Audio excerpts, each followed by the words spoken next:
अपने इष्ट के प्रति वफादार रहो। एक शब्द लिखो मैंने क्या बोला है, अपने इष्ट के प्रति समर्पण रखो, अपने इष्ट के प्रति अटूट निष्ठा रखो, अटूट निष्ठा जो टूटे ना।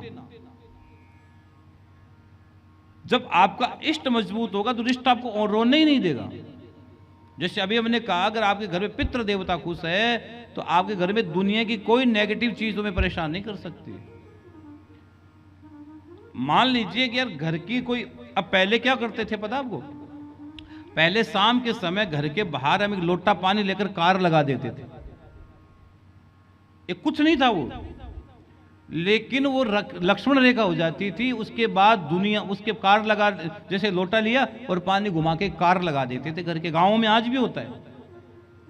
उस कार का इतना बड़ा प्रभाव पड़ता है मेरे बहन भाई, इतना बड़ा प्रभाव पड़ता है कि आपके घर में किसी भी प्रकार के नेगेटिविटी, किसी भी प्रकार के नकारात्मकता, किसी भी चीज वो रात को प्रवेश नहीं कर सकती, क्योंकि आपने अपने घर का बंधन कर दिया है, आपने अपने घर को बांध दिया है। इसका प्रभाव बहुत बड़ा है, लेकिन अब कौन समझाए किसको। इसी तरह अगर आपके घर के देवता अगर तुम्हारा सहाय कर रहे, पितृ देवता सहाय कर रहे, तुम्हारा इष्ट देवता तुम्हारी सहाय कर रहा है, तो मेरे बहन भाई मैं आपको व्यासपीठ से श्याम बाबा के दरबार में बैठकर इस बात को कह रहा हूं, 10:33 पर इस बात को कह रहा हूं, शनिवार के दिन कह रहा हूं, 23 तारीख को कह रहा हूं कि आपका कोई बाल बांका नहीं कर सकता। आपको पता है, जब भागवत के अंदर अजामिल ने उससे कहा कि मैं तुझे अपनी पत्नी बनाना चाहता हूं, मैं तुझे घर लेके जाना चाहता हूं, तो उसने सबसे पहले क्या किया, उसके घर की सब चीजों को बाहर फेंकवा दिया। इसका मतलब तो तुम्हारे घर की जो पॉजिटिविटी चीजें सब बाहर चली जाएगी, तो तेरे घर के अंदर नेगेटिविटी प्रवेश कर जाएगी। और तेरे घर में ऑलरेडी पॉजिटिविटी सब चीजें पड़ी है, तो तेरे घर में कोई नेगेटिव चीज प्रवेश नहीं कर सकती है। इस बात का ध्यान रखना। तो तेरे घर के पितृ देवता, तेरे घर के कुल देवता, तेरे घर के इष्ट देवता, तेरे घर की कुल देवी, तेरे घर की कुल देवी अगर तेरे साथ बैठी है, तो आपको दुनिया में कोई चीज। मैंने एक बार, कोई भक्त मेरे से मिलने आया था, एक भक्त मेरे से मिलने आया था, बहुत रो रहा था, तो मैंने उसको इतना ही कहा था, बेटा तेरे घर में कुल देवी का दोष है, तेरी कुल देवी तुम लोगों से खुश नहीं है। मैंने उनको इतना ही कहा था कि तुम अपने कुल देवी के पास जाओ। तो वो पूरा परिवार, और मैंने कहा ऐसे ऐसे जाना, वो पूरा परिवार कुल देवी के पास गया, और जैसे कुल देवी के पास गया उसने सुंदरी चढ़ाई, जो सामग्री मैंने बताई वो सामग्री चढ़ाई, सुहागी सामग्रियां चढ़ाई, धोती चढ़ाई, कपड़े चढ़ाए, वस्त्र चढ़ाए, फल चढ़ाए, नारियल चढ़ाया, सिंदूर चढ़ाया, सब चीज चढ़ाई, और प्रसन्न मन से मां के सामने बैठ गई, अपनी कामना बोली। तो रात के समय मां ने उन्हें सपने में दर्शन देकर कहा था कि इतने दिन से मैं तुम्हारे घर की रक्षा नहीं कर पा रही थी, क्योंकि लेकिन अब मैं तुम्हारी रक्षा करूंगी। और अब सच कहता हूं मेरे बहन भाई, वो परिवार फिर मेरे से मिलने आया कि महाराज जी आपने एक एक बात सही बताई थी, और सपने में आकर मैया ने हमें ये बात बताई है। केवल कुल देवी का दोष था, वो गए, जाकर प्रणाम किया। अरे मां तो मां होती है यार, तुम कितना ही झगड़ लो, कितना ही माथा कूट कर लो, लेकिन मां की ममता है, वो तुम्हें रोटी खिलाई देगी।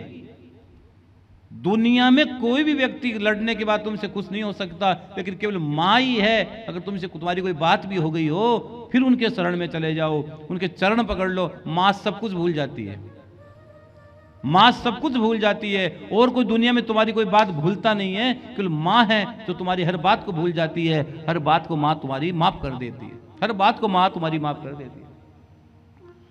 इसलिए मैंने उनको कहा कुल देवी का दोष है, समझ में आ गया, चला गया। तो आज भगवान की बड़ी कृपा है। तो इसी तरह हम आपसे कहते हैं कि घर की कुल देवी, कुल देवता, पितृ देवता, ये बहुत बड़ी चीजें होती है। यहां तक कि कुल भैरव, यहां तक कि कुल भैरव ही बहुत बड़ी बात होती है। और मैं तो एक बात और कहूं, आप कहीं भी किसी भी नगर में जाओ, आज लिख लो अमावस्या, इसलिए स्पेशल बात बोल रहा हूं। आप दुनिया में किसी भी नगर में जाओ, जब नगर में प्रवेश करो तो उस वहां के स्थान देवता को प्रणाम करो, वहां के भैरव को प्रणाम करो, क्षत्रपाल को प्रणाम करो, दिक्पाल को प्रणाम करो। आप पर कोई संकट आ ही नहीं सकता, कोई संकट नहीं आ सकता। लेकिन आप तो भैया आजकल लोग तो कहाँ जाते, लोग तो पिकनिक मनाने जा रहे हैं, तीर्थों में लोगों ने पिकनिक अड्डा बना दिया। लेकिन जब आपके जीवन में संकट आएगा, परेशानी आएगी, तुम सब जगह थक जाओगे, हार जाओगे, तो एक किरण दिखाई देगी तेरे इष्ट के नाम की, तेरे गुरु गोविंद के नाम की किरण दिखाई देगी। उस समय तेरे जीवन में आनंद हो जाएगा, परमानंद हो जाएगा। रोती हुई इन आंखों को, अमावस्या इसलिए कह रहा हूं, श्याम बाबा के दरबार में बैठे हम बाबा को पूछते हैं, बाबा हमारा आराध्य, बाबा के नाम की हम रोटी खाते हैं। कल एक परिवार मेरे से मिलने आया कि महाराज जी एक बात बोलो। मैंने क्या बोलो? कि जब आप मारवाड़ी बोलते हो ना बहुत अच्छे लगते हो, जब आप मारवाड़ी बोलते हो तो महाराज जी बहुत अच्छे लगते थे, मारवाड़ी बोल, आप मारवाड़ी बोला करो। तो मैंने कहा भैया मारवाड़ी तो बोल दूं, बात तो आपकी ठीक है, सब ठीक बोलती हो आप, लेकिन सुनने वाले लोग बहुत ज्यादा है, 90% तो हिंदी भाषी है, कि पूरे भारत और भारत के बाहर के लोग भी सुनते हैं। तो इसलिए मारवाड़ी बोलूंगा तो कम लोगों को समझ में आएगी, हिंदी बोलूंगा तो ज्यादा लोगों को समझ में आएंगे। अंग्रेजी बमरेजी मुझे आती है नहीं, इसलिए वो मैं बोल पाता नहीं हूं। इसलिए भैया जो हिंदी आती है थोड़ी बहुत वही बोल लेता हूं।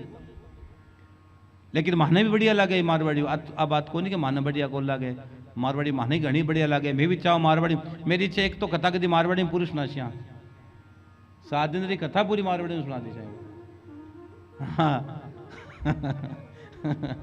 पूरी कथा सुना चाह, लेकिन अबार नहीं बाद में देख चाह, अबार तो हिंदी चालन दो साहब, अबार तो आपने हिंदी चालन दो और सब कथा सुना करो, आराम से सुना करो, प्रसन्न मन से सुना करो।